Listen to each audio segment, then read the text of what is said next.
Hey guys, it's me AE, and today we're doing another video.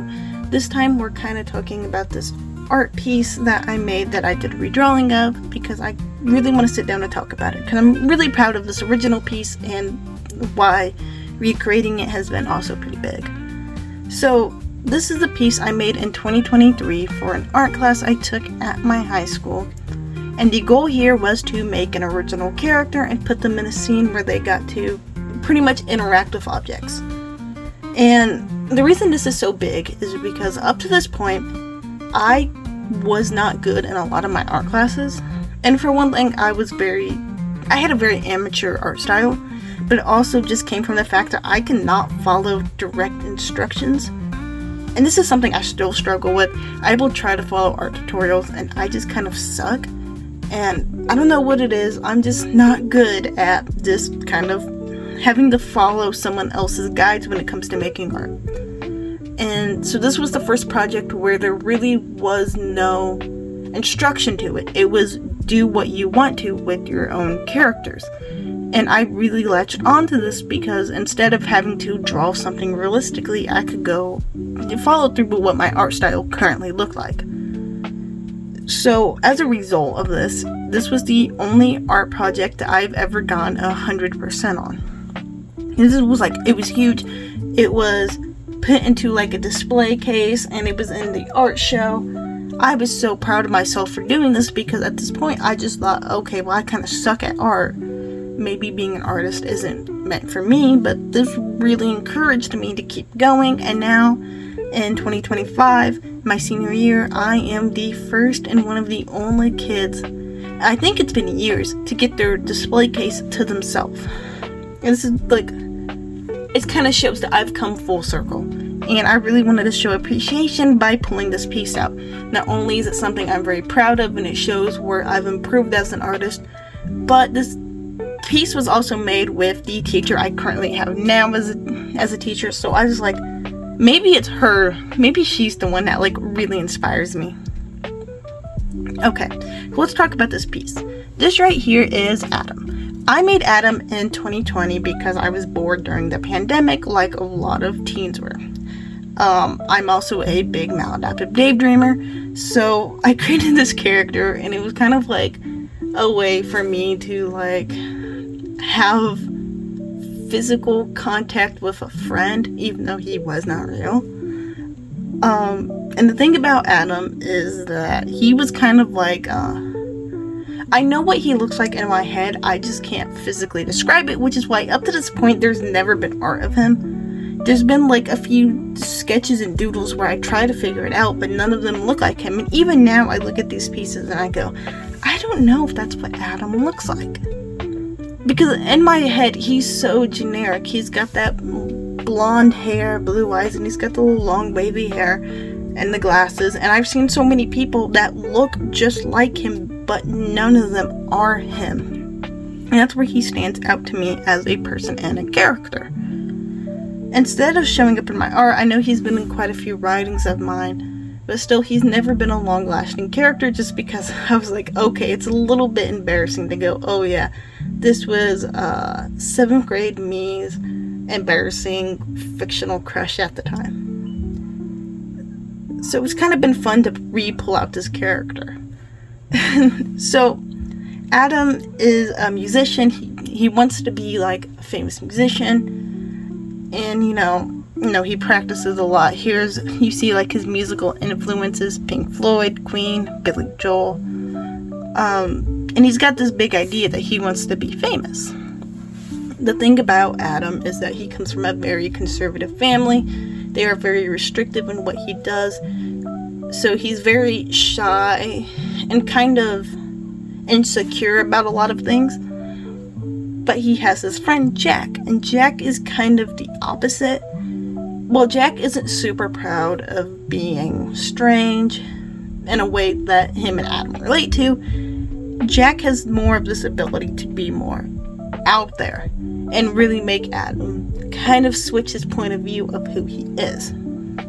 And I kind of wanted to, in the original piece I actually had Jack sitting here, and I chose to take him out because I didn't want to try to I don't know, I didn't want to draw him there, which is why I kind of put that rebellious idea into Adam and he's smoking. I also thought it really added into like the little air here to show the difference in the reality. He's sitting there waiting at an open window for Jack to come in, whereas in his mind he's this famous musician and he's got a crowd watching him. They're all supportive of him. It's just a very deep personal piece about, you know, knowing who you are and trying to get there. As I was working on this piece, I pointed out like a lot of the things that I didn't like in this one. For one thing, I don't like Adam smoking. I don't know, it just felt very out of character for him. It seems like something Jack would have done. So I made a goal that I wanted to get rid of this, but I still wanted that transition into like the real world and the fictional world to really show that these are a dream sequence and something that's not occurring. Another thing is he looks super stiff on the stool. I don't like it. The guitar feels really huge to him, so I kind of wanted to balance everything out and put him on the floor. This also meant I had to rearrange where his bed was, the posters on the wall. Since we wouldn't be seeing much of that wall, I figured let's put him on the floor, and I wanted to switch them around, give him a new musical influence. He, in my head, is very Beatles inspired. I think his favorite Beatle would be Paul McCartney, so instead of focusing on Queen and Pink Floyd, he has the Paul McCartney hairstyle when he had longer hair. I kind of had to flip through because I knew what hair I was going for in the redraw, but I just kind of had to like find a picture of it. So yeah, the hair changed, the album changed. I actually kept the Billy Joel one, and if you know me, I love this album cover. It's the Piano Man one. You'll see it everywhere. This picture is my biggest muse. I portray it all the time, but it's not just because it's my favorite album cover and it's easy to draw. It's just, I also feel like he would be heavily inspired by Billy Joel. And the Piano Man album just feels like a very folky album. I don't know. I'm not a musician. I don't know my genre, so don't come at me for calling it folky when it's not. It's just, it feels like a very calming album, and I think that really fits for the vibe I want for Adam. Even though I do see him as kind of being this rock star, I feel like he's a very Hozier type musician where it's just softer and not very rock, I guess. I don't know. So as you can see here, I'm starting to sketch out where I want Adam to go. I have him sitting on the floor as a way to really balance out where he is, because in the original one I felt like I had him sitting too high. This one I just kind of wanted a very casual placement. He's sitting on the floor, he's staring at his favorite albums, and he's just singing along without really worry. So it kind of gets rid of the rebellious nature to the original. However, I think this fits more into who Adam is as a person compared to how the original one kind of had to put together who Adam and Jack are. As you can see here, I'm starting to sit down and ink through this painting. I've tried, like, you'll see I sit through and like redo it constantly, and it's just because I've been feeling very stuck on how to do my line art and the different brushes I like using, and this one was definitely like a struggle, as I like doing the chalk one because it gives it a very childish effect, but I also knew that that's not the way I wanted to go with this piece. I wanted it to have a very stiff, kind of a bold look, so I tried to ink brush, but you can see I constantly erase it and redo it just to figure out where I'm going. Eventually I decided this would just be a little practice sketch to show what I wanted everything to look like, and then I would go back over it to add in just to fix it up again. But this is where I'm trying to figure out what he looks like, what his hair, what his face looks like, the kind of clothes he's wearing, just everything to kind of build these extra details in his character that will be very important to building what he looks like. As you can see here, I started figuring out I don't want that curly hair. I kind of want that longer wave. I also kind of bounce around with like how I wanted his t-shirt to look. Originally, I wanted it to be a button-up over like a long sleeve shirt. However, this time I just kind of stuck with the button-up look, as it felt very in character to be a professional look for him. The guitar is just like a generic one. I just kind of looked up a normal guitar and based it on that. Unlike the other guitar, I think I specifically did like an acoustic guitar. But everything else about Adam's look is very straightforward. It's not anything special. It's very generic, but I think it fits for the kind of person Adam is.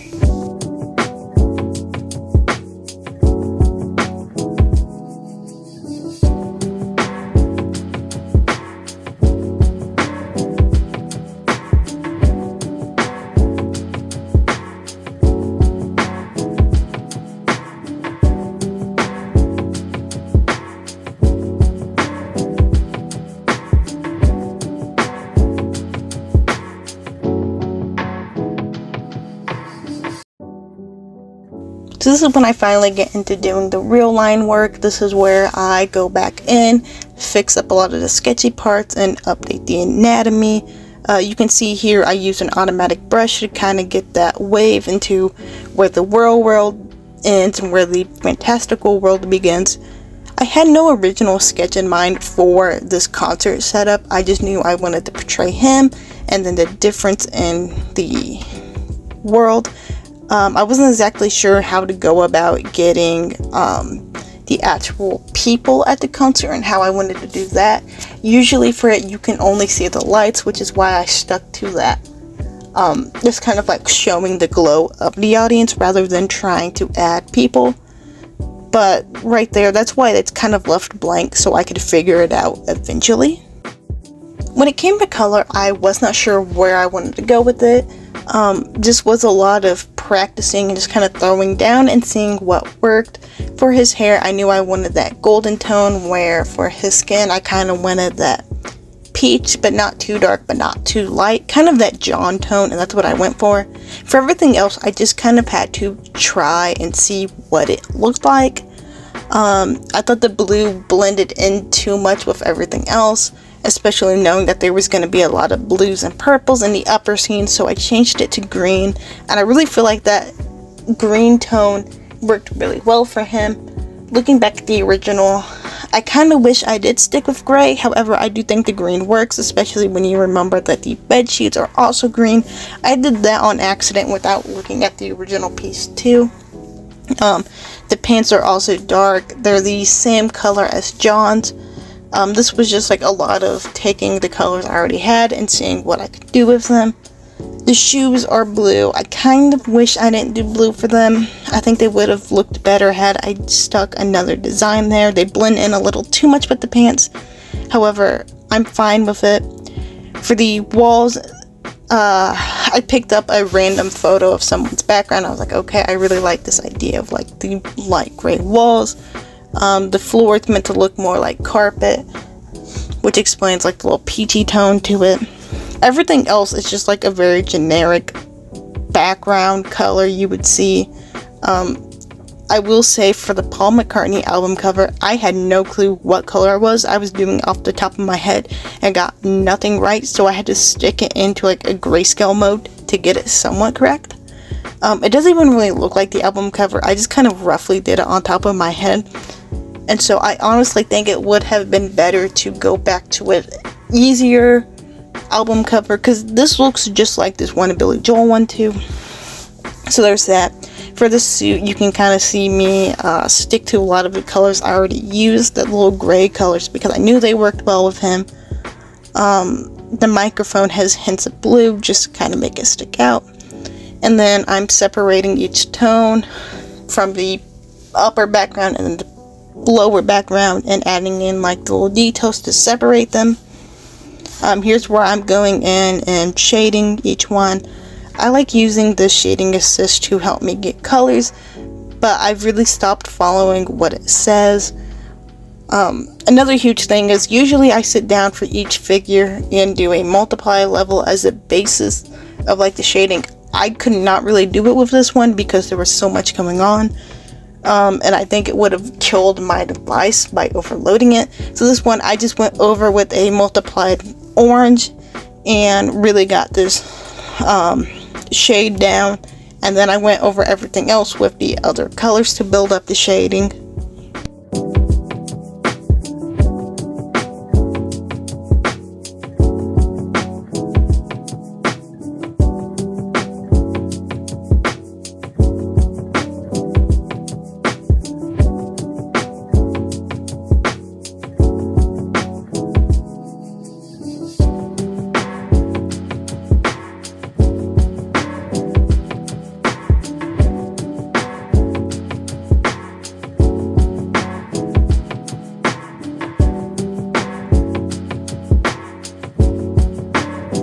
So this right here is a new thing I've been doing with my rendering, which is taking a chalk brush and just kind of going through and adding more colors to parts. I really like doing this for skin. You can go back and see where I've been doing this. It kind of gives it a rougher look. And so for this one, I just kind of sat through each colored part and added in extra tones, some grays to build in the shadows, some brighter colors, the contrasting color to help build up shadows.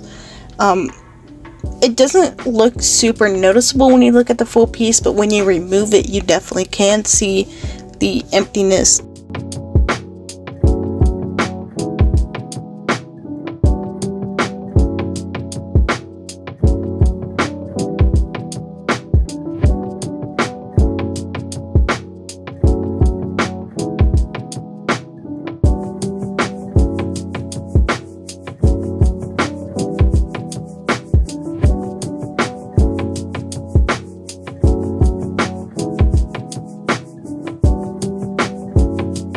This right here is me adding in the extra lighting to the background. I was really inspired by the Piano Man scene in the concerts for Billy Joel, where everybody holds up their flashlights and they move them around. And so I just kind of want to reflect this like variation of how many lights there are. I went through differing tones of purples and blues to really build up this background. You can kind of see where I have to go through like multiple times of just like wiping down like one color because it would kind of blend in with the background, but once you added like so many of them, it really came together and looked like there was something going on in the audience. You can also see where I started trying to like further like push some of these lights, but I pushed it back just because it just did not look right. I went back and would later like try to shade Adam in consideration to what these lights were doing. However, I just don't think it looked very good. When you're on the stage, you are blue or whatever light is being shined down on you. However, I didn't want it to interfere with the lights in the background because he would not be being shined down by those lights. Those are the lights from the audience, and there is quite a bit of space between the audience and the musician. I do actually go in later on and add in like a stage so it doesn't just look like, oh, he's floating midway through the air. There is like a little black line to show where the stage and where the seats of the audience are. I felt like Adam was missing something, so I went back into the original piece and took the green carnation and put it onto him. I just think it really adds this extra detail, makes him look less empty. Plus it goes back into this mentioning of his story about figuring out who you are. And then I just went back in and changed the color of the notes, added some blur to it to make them stick out, and changed some coloring to really make the characters pop. And here you can see the two pieces side by side as just to show off what they both look like. I like both the pieces, and I think it's for two very different reasons. The first piece just kind of shows who I was as a beginner artist. I think it really shows how I've grown since, I made it. My anatomy has gotten better, my coloring has gotten better, my ability to draw in general has changed so much since I made it. And I like the newer one because it just kind of shows that I'm still exploring and figuring out who I am as an artist, and while things have changed significantly since 2022 to 2025, I'm still growing and learning new things. So I really just want to thank you all for watching this video, and I hope you have a wonderful day.